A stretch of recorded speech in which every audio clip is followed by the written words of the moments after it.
Okay,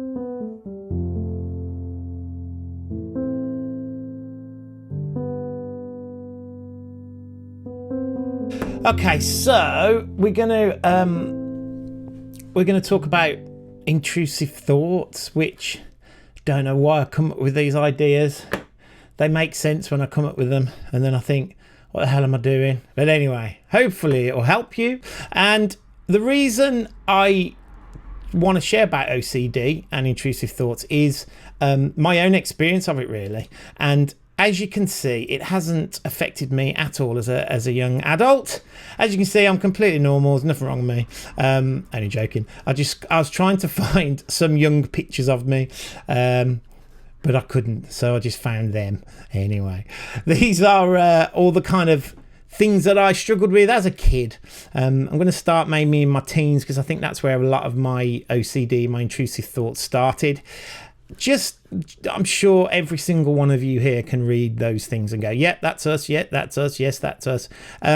So I've got the professional and the personal experience, which is what I'm going to share with you today. I'm going to share with you the things that have helped me, because let's be honest, OCD and any mental health system or any mental health support at the moment, it's not really where it should be. So anything I can do to help is a bonus in my eyes. And so let's look at the first part then. What is an intrusive thought? Well, the definition, there's loads of them, but definition of intrusive thoughts. Intrusive thoughts are unexpected images or thoughts that's just pop into your head out of nowhere, and they are often strange to you or distressing. They appear, as I said, from nowhere. They can be really intrusive, and they can be very graphic and upsetting sometimes. And interestingly, I thought this statistic was quite interesting. I will share where I got all this from. 94% of people have said that they experience occasional intrusive thoughts. So that's quite interesting, because that... And it's reassuring, really, for anyone who struggles with intrusive thoughts. If you're a parent or if you're a kid watching this, you're not on your own, and it's really common. And I remember being a kid where, when I struggled with my mental health stuff as a kid, I just thought I was alone. I just thought, I'm mad. And I may be mad, but in a good way. And but it was really helped me to find out how common it is. So I think that is really, really important to just be aware of. You're not on your own. Right. As I've said, very common. You're not the only one. Now, out of those kind of people that have intrusive thoughts, there's about 1% who experience it at what we would call a clinical basis or a clinical level. So you need to get some help, or you need to kind of, look at it in a different way. And most people who have it at that level, they mainly experience feelings like it's not okay to have that bad thought. It's not okay to be having those thoughts. There's something wrong with me. And for me as a kid, that was one of the things I struggled with. There's something wrong with me. There must be something wrong with me. And all through my teenage years specifically, it was all about just fighting and pushing and doing whatever I could to convince myself that I was a good person. And I always have been, I always am, I always was as a kid. But when you have thoughts that tell you you're not, you're in conflict a lot. And obviously I didn't know that a lot of it was down to me being autistic and having my noisy brain and my busy brain. So I battled a lot as a kid. Now, intrusive thoughts are known as ego dystonic, right? So what that basically means is the thoughts that, this is why they become intrusive, because basically you're upset by them because they're not in line with who you believe you are and your values, right? And then the flip side of that, so when a thought is not intrusive, it's ego syntonic, because those thoughts are in line with you and what you think, and that's all right. So the reason I'm saying that is, that's when a thought becomes problematic for people, and it can lead to a diagnosis of OCD, because you just fixate on a thought and you can't get rid of it, because mostly you hate it that much and it's so alien to you, whatever it is, it doesn't even matter what the thought is. They're all pretty much the same. They distress you and they upset you and you don't want them. A little bit like an annoying song going around in your head. It's a good job I'm not playing one of my songs, isn't it? I'm joking. If you don't know, I'm a songwriter as well.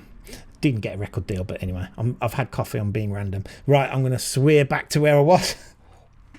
So, as I want to share one thought with you, because I think it's quite funny. Because one of the things that helped me, and I am going to share some good tips, is taking the mickey out of intrusive thoughts, just having a bit of a laugh with it, right? But when I was a young adult, so here I am, you ready, with hair, look, long hair, and there's my awesome little lad Cameron. And at the time I was with my family, and we were just going to church, and for whatever reason, I was in that, kind of, that was what we were doing. Not there's anything wrong with that, I don't go anymore, but there was something that happened when I was in church, right? It's nothing serious. You're all probably going to think this guy's off his head, but this is where I realised what they mean by calling OCD the doubting disease, right? I needed 100% to prove that this thing that I'm going to share with you wasn't me, because oh my God, what if it was, right? So one day I was sitting in church and I had a thought, and this thought was so upsetting for me, right? It threw loads of stuff into my head. Oh my God, God won't love me. If everyone knew what was going on in my head. Honestly, I was sitting there literally having a panic. I was sweating. I was red. My legs were going. And what it was, I've put this in polite words, okay? But you'll get the gist. This was what came in my head. What if I shouted out, Jesus is a div, right? In the middle of everywhere, in the middle of church, what if I shouted, Jesus is a div? Now, looking back on it, it's quite funny. Did I shout it? No. Would I? No. And that is the definition for me of what an intrusive thought is. And there are categories, and the more I will share things that books you can read that they categorize intrusive thoughts, and one of them is religious, and I didn't know that. And this is really common, thinking you're going to shout out in church. But that was for me, although some of you might think that's funny. But some of you might go, yes, I had that. That really distresses me, because it doesn't have to be in church. It could be at home, could be anywhere. But yeah, so thinking I was going to shout Jesus is a div and other things in church for years really messed my head up. But anyway, so that's kind of just me sharing a little bit. I'm not going to go too much in your head. You would turn off straight away. Right, but anyway, part 2, autism and intrusive thoughts. These are kind of the things that if I'd have known these things as a kid, I think that would have really helped me. And it took me ages, because when I was a kid, there wasn't any support. And I know that there isn't that much now. But what there is a little bit more of an understanding of definitely autism, and OCD. I think there's a lot of acceptance of it coming in, because I for years tried to push and push and push. Right, now, number 1. Thoughts are just thoughts. Think of them as passing clouds. Okay.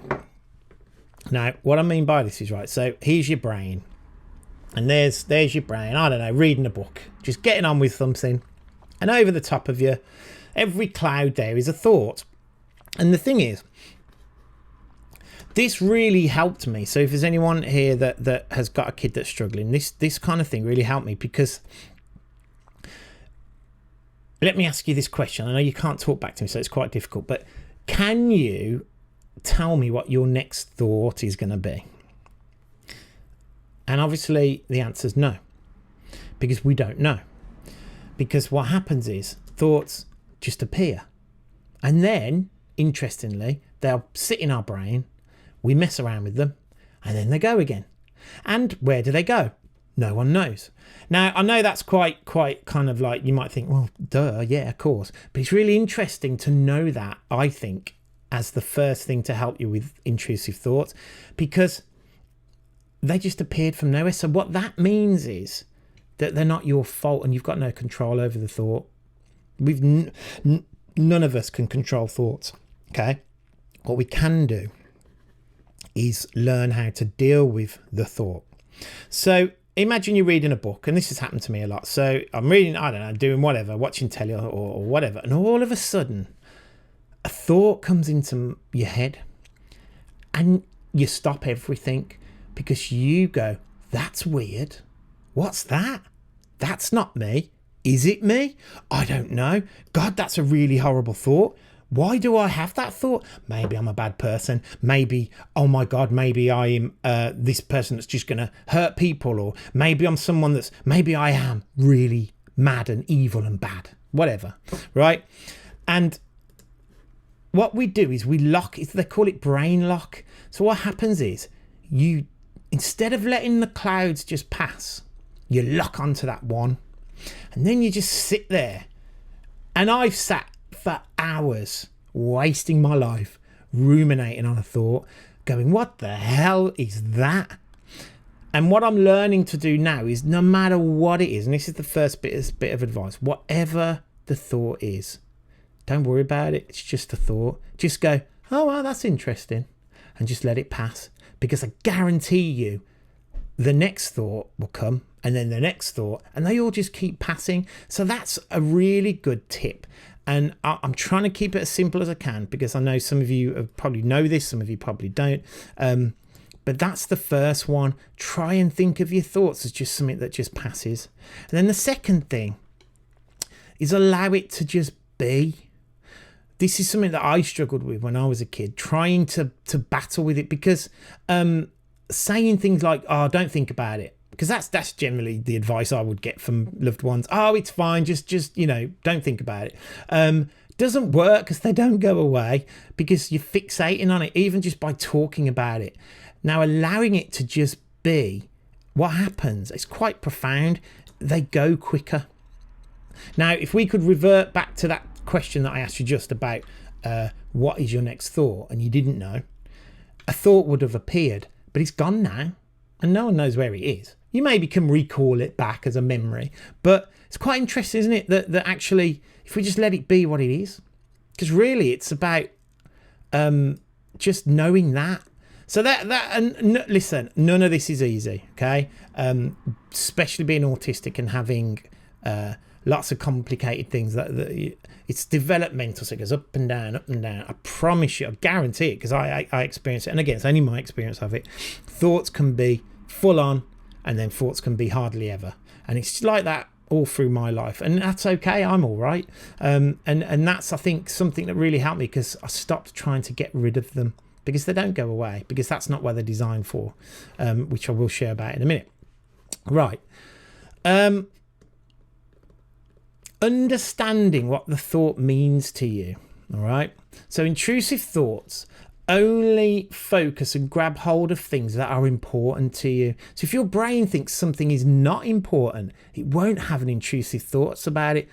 Common example, thoughts of a parent hurting their child means that you actually care so much about not harming your child, because there are people out there who don't give a crap about their kids, and they ain't bothered that they don't feed them for days. They ain't bothered that they haven't, I don't know, bought them any new school clothes. They're not the people. They're not that's not an intrusive thought to those kinds of people. They need a different kind of help. Whereas someone that's going, oh my God, I'm a bad parent. Oh my God, I'm a crap parent. Oh my God, what if I hurt my child? What if when I'm asleep? What if? Oh my God, what if? That means actually you're never gonna do it. You're never going to neglect your kid. You're never going to not support them. You're never going to not love them, because that is what matters the most to you. And your brain, it's kind of it's like, you know, that Homer Simpson thing, you know, where he's got the monkeys and they're clanging in the brain. That's kind of what the brain is. It's like, oh, what's this? And our job, I guess, as being a human that has the brain, is to try and that's just a passing thought. That's an interesting thought. One of the really good things that some people do, and it has helped me sometimes, is when you say to yourself, and a thought comes in, you say, that's not me, that's my OCD. Because what you're doing is you're kind of giving it a name, you're giving it an ownership, and you can call it anything, you know. But I think that's really important, because an intrusive thought, no matter how bad it is, and I know some of you, if you are struggling with this, and I'm so sorry if you are, because I've been there and I know what it's like, And this is hard to say because you just want to get rid of the thoughts. But an autistic brain, or even just a person who isn't autistic, an intrusive thought is actually showing you what you value the most. And if you can just take that away and go away with that and think about it, it's kind of like the reverse of what you think is you, if that makes sense. And then this is another one, kind of relates to it all. It's all the same kind of thing. Whenever, I'm having a bad time with it, this stuff really helps me. You're not bad and you're not evil. It doesn't reflect, if you have a weird thought, it doesn't reflect that you're some hidden evil person. The only thing that a lot of the professionals say is the unhealthy thing about it is your experience and your relationship with the thoughts, because you add meaning to them by constantly worrying about them. And I've been there, and I know it's not easy. What can you do? And I know I'm giving you some kind of roundabout things. There aren't no do this and it'll all go away. There's not. It is about thinking, and thinking is hard, especially when you're autistic and you've got other things to deal with, whether it's a sensory issue, whether it's not being able to sleep, whatever it is. And then on top of that, you've got intrusive thoughts. It's not easy, and I know it isn't. But what really helps me, and I say this all the time, it's not your fault. And that's paramount, because it isn't your fault, because you don't control your thoughts. You don't control what comes into your head. What you can do is learn to and it takes time. My friend does meditation. I can't meditate because my brain just goes mad. So I'll go for a walk, or I'll, I don't know, swim, or just try, or watch Netflix, whatever it is, whatever you need to do to get you through, just do it. Because this is the last thing. This is so true. And please take my word for it. This is really important. They always go quiet, and they even can go away. Sometimes they don't. Sometimes, I've struggled. I had a fear of the dark for many years, and grown man fear in the dark. And what the hell's that about? I had it for a couple of years, but it's gone. I love the dark. Can't wait for it to get dark now. It always goes away. So please, please, please, trust me, it's going to be okay. No matter how much you're struggling, or how much your children are struggling, they're going to be okay. All right. So how does all this relate to the autistic brain? I mean, I could do a whole day on this, couldn't I? But for me, these are the things, and why I think, there's a close relationship between intrusive thoughts and autism, because of our noisy brains. And when I mean noisy brain, I don't mean loads of voices. I just mean very busy, lots going on, never shuts off, never stops. That's just my brain. I don't know what your brains are like. Rigidity in their thinking. A thought comes in that's not what you are. That's gonna throw you, because you need sameness. You also need that in your thoughts. And I find a lot of autistic children, a lot of young autistic people will find that very difficult if they have any intrusive thoughts. And as always, the thing for me that just blows my mind every day, the more I'm working with such amazing families at the moment, and it's just growing and growing, acceptance is the thing that is just blowing my brains. It's just amazing. And I know there's loads of videos online that you can look at, and I can't really talk about loads of ins and outs, but applying acceptance to intrusive thoughts, it really does make them quieter, less invasive, and eventually they may even go away completely. And how do you do it? You just keep reminding yourself. So a thought will come in and you'll be like, I don't want that thought. That's the first thing I have. I don't know if anyone, you can relate, but you just think, I just don't want to think like that today. I don't want to be depressed. I don't want anything, whatever it is. It's just to go, okay, that's what I'm thinking right now in this moment. I don't actually know what I'll be thinking next, because no one does, and it might be okay. And it's about it's kind of like you got to give yourself a dialogue, just constantly talking to your brain all the time.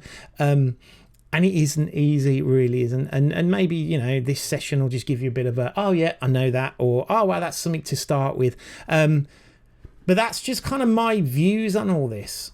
I don't know. Feel free to ask me any thoughts. I can't cover everything. It's impossible. But what I have done is I've done a little bit of research. These guys are really good, right? I found 3 websites. There's one that's American. Have a look at them. They've got some really good insight into it. A lot like what I'm talking about today. So there's that one. And then the UK one, this has been a good one. I've gone to these back in my years, and they've got little groups you can join. And I'm not a group person. Sometimes it just overwhelms you when you hear about everyone's struggles, but it might be for you. But have a look at them. And then this one is really good, right? Because one of the things, and this is really important for anyone who's struggling, whether you're a parent or a young person, the fear of going to the doctors because you think your thoughts mean you're some horrible evil, something's wrong with you. It's not. We know it's not. And every single person that goes to get help, they get told the same thing. It's not you. It's not your fault. But what these guys do, ocdaction.org.uk, is they give you guidance on what to say to GPs and professionals if you are able to get some help. And they break down, some of them have even got like a letter breakdown of it. And this one here, it's how you can contact your GP and stuff, and what you say to them. Because let's be honest, not all GPs understand certain things.